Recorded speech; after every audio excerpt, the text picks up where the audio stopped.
রাজধানীর Dhaka medical college হসপিটালে গুলিবিদ্ধ হয়ে চিকিৎসাধীন অবস্থায় আছেন ইনকিলাব মঞ্চের মুখপাত্র ওসমান হাদি। প্রিয় দর্শক, আপনারা জেনে থাকবেন আজ দুপুর 2:30টা নাগাদ ইনকিলাব মঞ্চের মুখপাত্র ওসমান হাদি তিনি রিকশা যোগে পল্টন এলাকা অতিক্রম করছেন। পল্টনের বিজয়নগর কালভার্ট রোড অতিক্রম করার সময় তিনি দুর্বৃত্ত কর্তৃক গুলিবিদ্ধ হন। অতর্কিত হামলায় তিনি গুলিবিদ্ধ হন। কিছু দুর্বৃত্ত মোটরসাইকেলে করে এসে তাকে গুলি করে পালিয়ে যায়, এমনটি প্রত্যক্ষদর্শীরা জানিয়েছে। ঢাকা মেডিকেল কলেজ হসপিটালে গুলিবিদ্ধ ওসমান হাদিকে তার সহযোগীরা নিয়ে আসেন এবং তার চিকিৎসা শুরু হয়।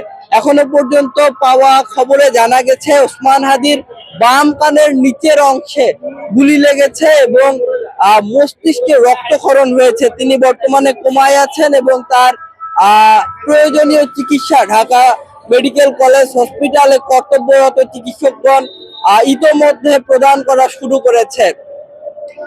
ওসমান হাদি ত্রয়োদশ জাতীয় সংসদ নির্বাচনে ঢাকা ৮ সংসদীয় আসন থেকে তিনি স্বতন্ত্রভাবে জাতীয় সংসদ সদস্য পদ প্রার্থী হিসেবে নির্বাচনের প্রস্তুতি নিচ্ছিলেন।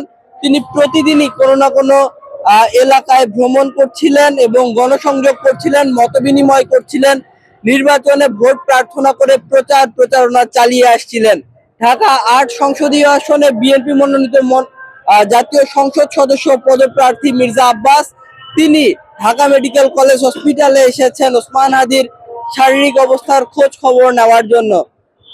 ঢাকা মেডিকেলে এসেই তীব্র তোপের মুখে এবং বিক্ষোভের মুখে পড়েন মির্জা আব্বাস। মির্জা আব্বাসকে উদ্দেশ্য করে ওসমান হাদির কর্মী সমর্থকরা বিভিন্ন ধরনের তির্যক মন্তব্য করেছিল এবং বিক্ষোভ প্রদর্শন করেছিল। পরবর্তীতে আইন শৃঙ্খলা রক্ষাকারী বাহিনী এবং সেনাবাহিনীর সদস্যরা মির্জা আব্বাসের নিরাপত্তা নিশ্চিত করে এবং নিরাপত্তার সাথে ঢাকা মেডিকেল কলেজ হসপিটাল ত্যাগ করার ক্ষেত্রে তারা মির্জা আব্বাসকে সহযোগিতা করে।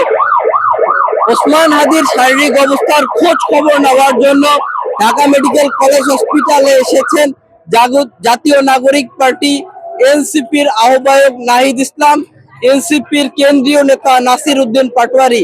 এছাড়াও ছাত্র দলের ভেরিফাইড ফেসবুক পেজ থেকে ওসমান হাদির উপরে যে গুলি বর্ষণ করা হয়েছে তার নিন্দা জ্ঞাপন করা হয়েছে এবং তার আশু সুস্থতা কামনা করা হয়েছে।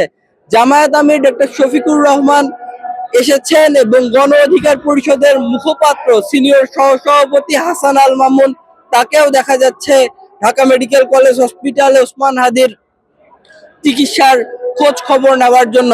গুলিবিদ্ধ ওসমান হাদির বিষয়ে একটি ফেসবুক পোস্ট দিয়েছেন সংস্কৃতি উপদেষ্টা মুস্তফা সরওয়ার ফারুকী। মুস্তফা সরওয়ার ফারুকী তার দেওয়া ফেসবুক পোস্টে লিখেছেন যে কিছুদিন ধরেই বিদেশি নাম্বার থেকে, বিশেষ করে একটি দেশের নাম উল্লেখ করেছেন, সেই দেশের ফোন নাম্বার থেকে ওসমান হাদিকে ফোন করা হচ্ছিল এবং বিভিন্ন ধরনের হুমকি ধমকি দেওয়া হচ্ছিল, প্রাণ নাশের একটি হুমকি ছিল।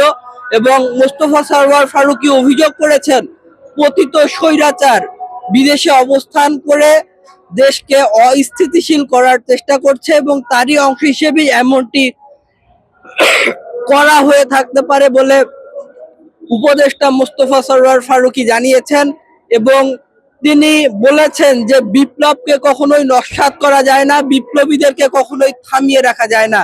বিপ্লবীদের জন্য আজ সারা বাংলাদেশ ঐক্যবদ্ধ হয়েছে, বিপ্লবের পক্ষে ঐক্যবদ্ধ হয়েছে এবং তার সুস্থতা কামনায় সারা দেশ সুস্থতা কামনা করছে।